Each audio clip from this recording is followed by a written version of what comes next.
Let's talk about E3 2020, guys. Speaking of things that are slowly slipping into obscurity. The segues have been on point tonight. There was a leaked slide deck from basically a pitch meeting for the new direction of E3 next year. And this was from GameDaily.biz, written by Mike Futter. The article's titled E3 2020 Pitch Proposes Overhaul with Queuetainment, New Floor Plan, Industry Only Day. I encourage people to go through this. There's like a 20... How many slides are in this deck? Like 28, 27? There's like a 27 slide deck that I think is pretty enlightening in terms of understanding not just how the ESA thinks about E3, but how just marketing works and how garbage it is. As somebody who works as a marketing professional.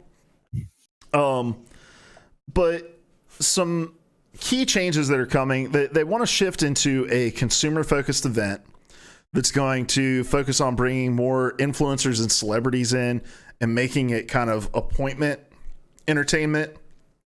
So probably the most enlightening piece of information in this is a photo that I'm going to try to describe for our audio listeners. So they do a comparison of last year's West Hall of the Los Angeles Convention Center next to a proposed layout of the West Hall for the LA Convention Center. So last year's, this year's 2019's, it's just a bunch of booth space. So there's just a bunch of rectangles that are blocked off with company names representing like, hey, you can go here, play the games, get the merch, talk to representatives from these companies. Whereas you smush those corners in, and what do you get? Some circles, as they're called. You get some circles.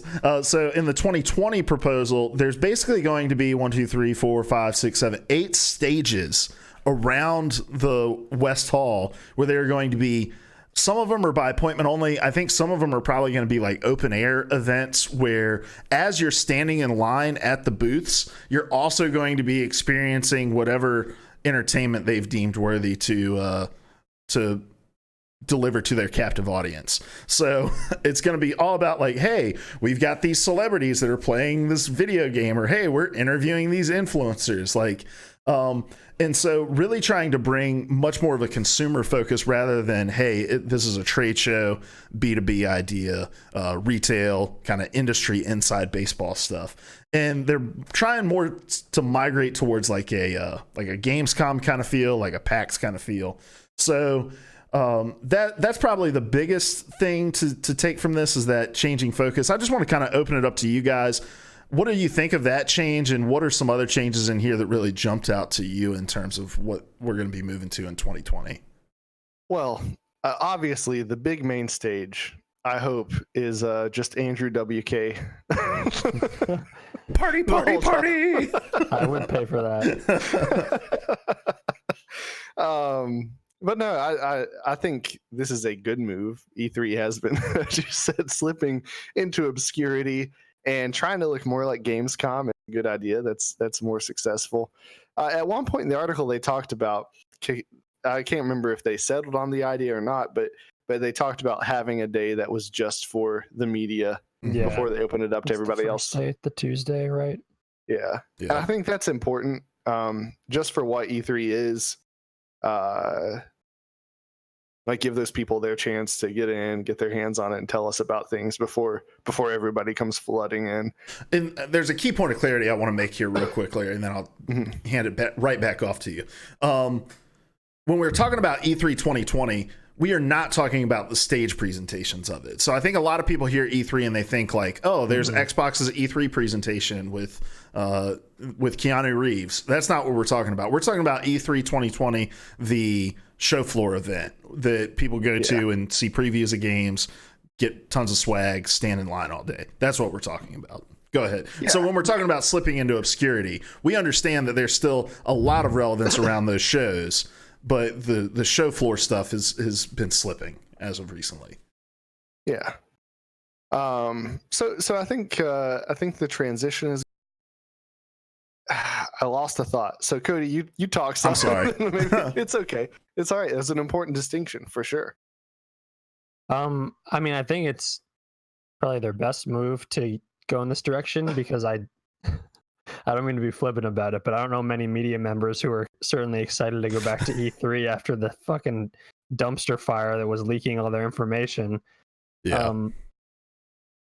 I just I do think I think in the article, and I've heard other people compare this to moving towards a more Gamescom-y like feel as a consumer show. And I don't know if that's necessarily a bad move for them. I think they're expanding. Didn't they say they're expanding it by 10,000? Yeah, there's going to be attendees? there's going to be 10,000 more like just general public passes available. Yeah. Which, given last year, there'll be 10,000 fewer people interested in attending. Yeah, I do think in some ways this is a good move. I'm more interested in talking about some of the other things that they're intending to do. And I want to separate when we talk about that the language used and the actual what they're actually doing, because I think the language is marketing. Yeah. It's marketing 101. It's obviously going to come off as pretty cold and calculated. That's kind of the point. But I don't want to drift too far into that conversation before you get to say what you get to say, Larry. One thing that really interested me was the queuetainment. Yeah. And I actually think that's brilliant. I think back to there's a haunted trail not far from here where it's not a bad trail for the money, but the line is huge, takes hours to get through. But while you're in the line, there are all these guys in costume going around and terrifying you and making it more entertaining than you just standing there. And so anything to improve waiting in line, good move. But also smart marketing wise, like you've got a captive audience just stuck in a line forever. Like, use that time, find ways to use that time for sure. I think it's a win-win for everybody. Yeah, that was one of the and I guess it's only had a consumer focus side for the last couple of years, but it's like, how did you not think of this prior to?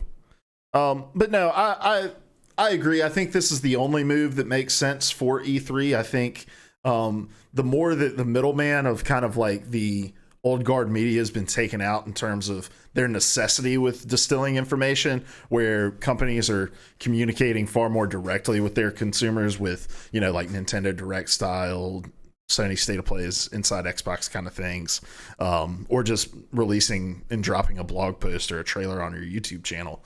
E3's function and purpose of being hey, retailers, check out everything that's coming down the pipeline has become a little moot because we're seeing so many companies back out of making their big reveals at E3, because at this point it's terrible marketing to reveal things right next to when your competitor is going to reveal their next big thing. So it makes sense to move to a consumer focused side. We're seeing more and more so growing popularity of industry events, not just in gaming, but across all kinds of subcultures where fans get up and get excited about these things.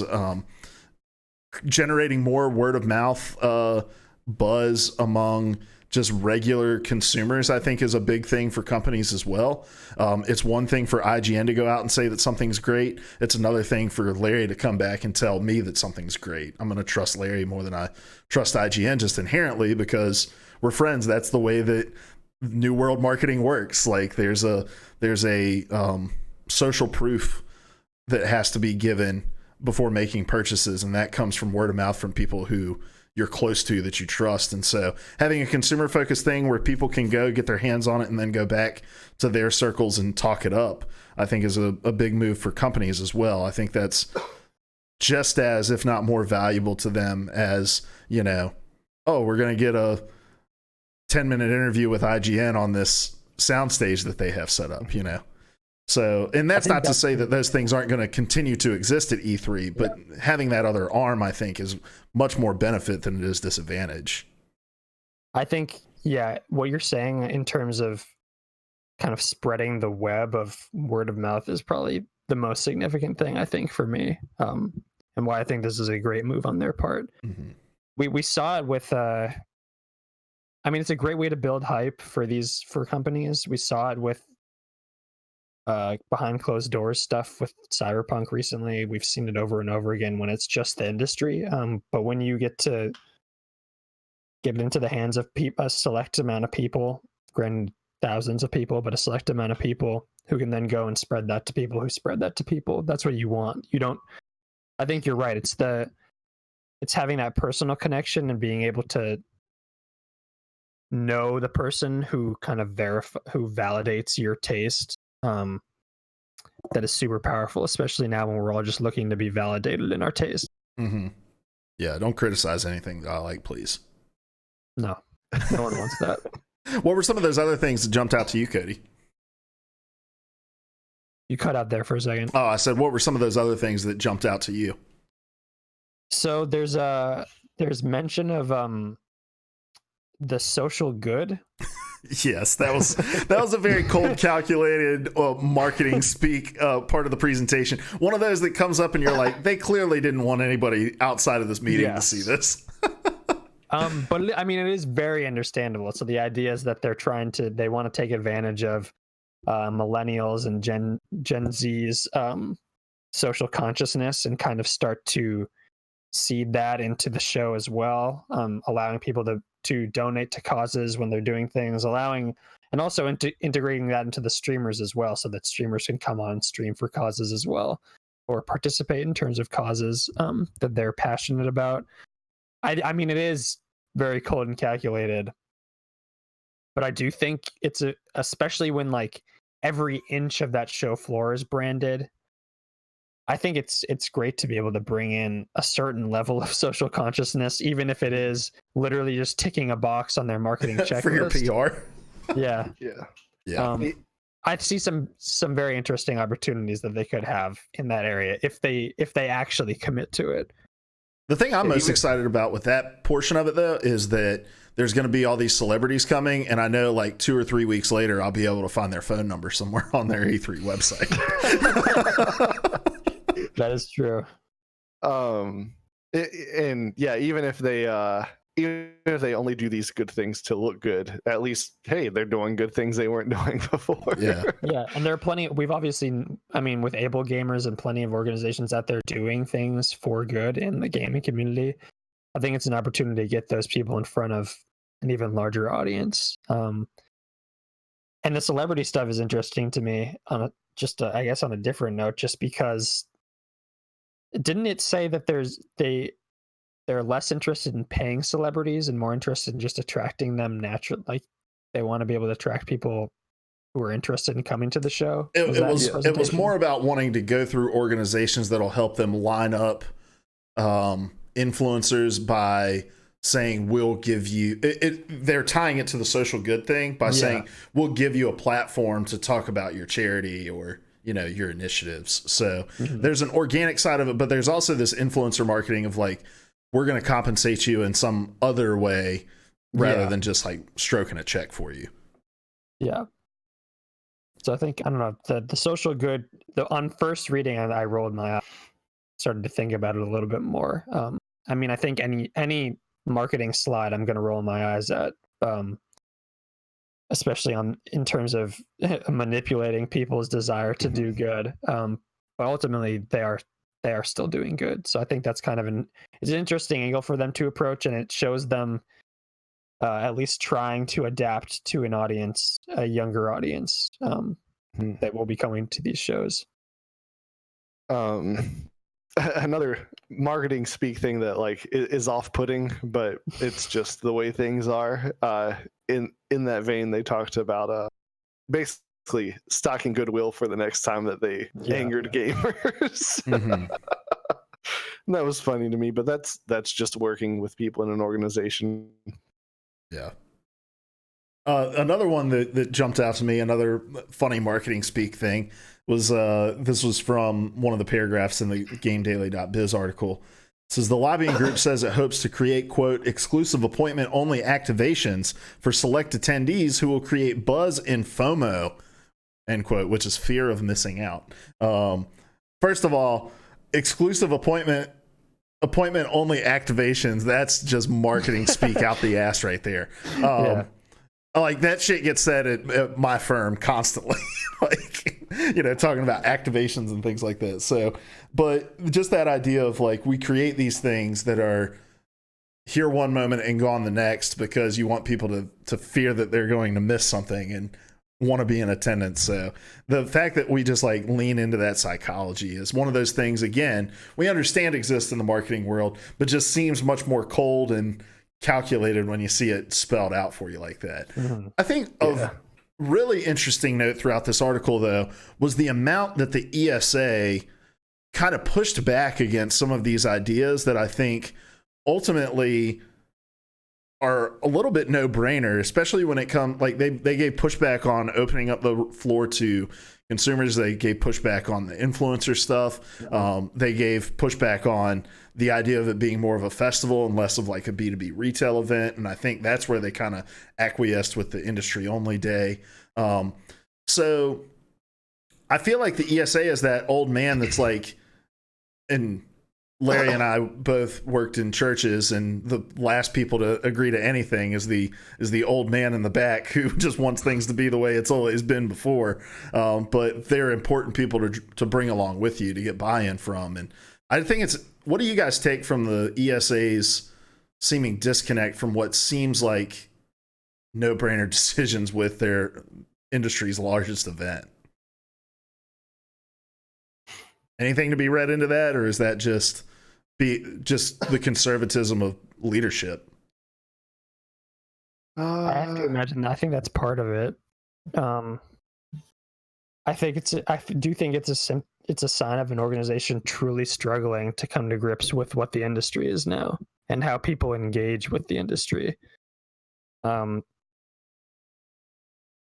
ESA has a recently troubled history, but also broadly troubled history. And I just think it's an organization that has for so long been at the center of one of the industry's biggest events and been at the center of the industry. And I think it doesn't really know what to do with itself. I think any organization like that is inherently kind of dubious of new ideas. Because it's challenging something that has worked for so long, and if it's worked for so long, why can't it continue to work? But I just do think, like you said, so many of these things are no-brainers, and you'd think that in an industry based on constantly looking forward and constantly pushing forward, you'd think the ESA would be a little bit more accepting of some of these things, especially because they've been in the industry. Like influencers are not a new thing. Mm-hmm. A lot of these things are not new things, but I couldn't speak to it. I mean, these are just kind of inferences and hypotheticals and kind of me projecting what I believe the ESA is based on their behavior and based on what they've done in the past. Yeah, I guess I just tend to assume it's an organization that was on top for a long time, in control for a long time, and especially in gaming, influencers are wielding a level of control that I would imagine that someone that was used to being like where games were announced and the voice of the industry, like that's what E3 was at one point. And I imagine it's just really hard to let go of some of that. Or, well, not let go of, it's gone. I guess it's hard to admit that it's gone. Mm-hmm. Do we know who the members of the ESA are? Is that public information?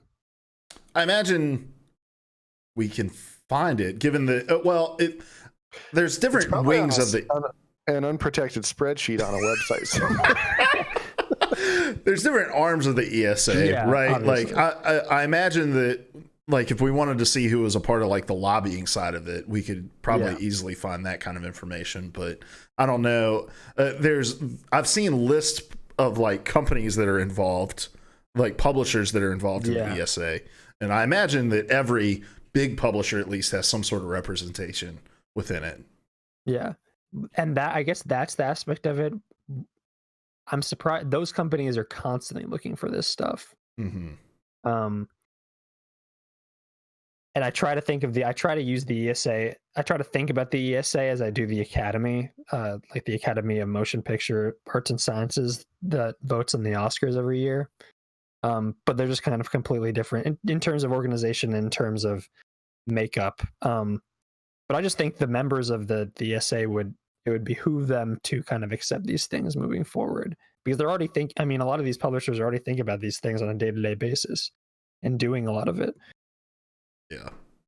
Yeah, I just found it a little interesting, and I think that any of these kind of discussions about change are going to be met with a dialogue. But I thought that the amount that it was pulled out in the article was just kind of fascinating to me, because the ESA saw one of the biggest companies in the world, in their industry, with Sony, say, E3 is not that important for us this year. And I think that that should throw up some red flags and make you say, all right, we got to change some shit. And obviously they are, but the pushback to me was just pretty intriguing.